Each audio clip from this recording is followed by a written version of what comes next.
have a ton of time to pack down. I'll say a couple things, then I'll write some real specific stuff on here. First off, good job. This is hard music.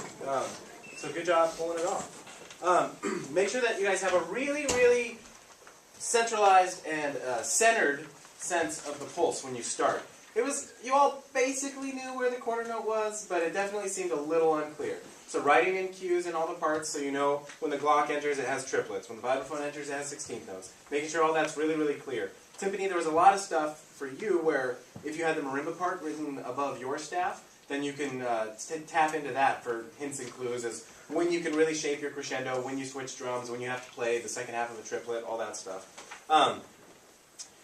I like how intense it got, but with the intensity, you guys lost a little bit of your technical precision, I should say. And it's a fine balance between, do you want to hear every single note perfect, or would you rather have me flub a few notes, but the entire time I'm really into it? And it's give and take, and that's for you guys to decide. But if you spend enough time working on the precision aspect, then that'll get so solid that you can rock out, and it's not going to affect your musical performance. Okay?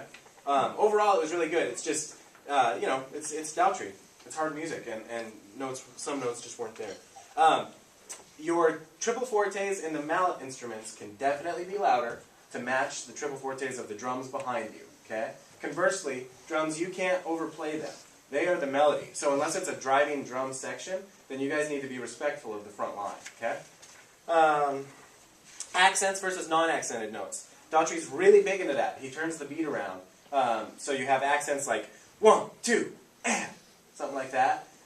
So it's not just something to tap your foot to. The accent moves around. You got to bring that out. If you play every note loud, then it loses that rhythmic drive. Your free time was actually really cool, how you guys did that. And when you came back in, I didn't want to hear it as driving as it is at the with intensity or whatever that's labeled, with increasing tension. Even though it's faster, I wanted it to be more free-flowing. I almost feel like it's in one because of how fast it is. And when it feels like it's in one, it all of a sudden becomes very driving, very rhythmic, but also kind of light. And it's a nicer closing to the piece, I think. The very ending was fine, just more accents. And make sure, actually, you're not going to believe me when I tell you this, but I'm sure it felt like you were rushing. But as you got louder and louder, building to the triple forte at 142, it actually drug. And then it locked in at 142. So be conscious of that. Other than that, your forte piano, 3 from the end, could be more dramatic. Otherwise, excellent job. That's a hard piece of music. So good job for you guys.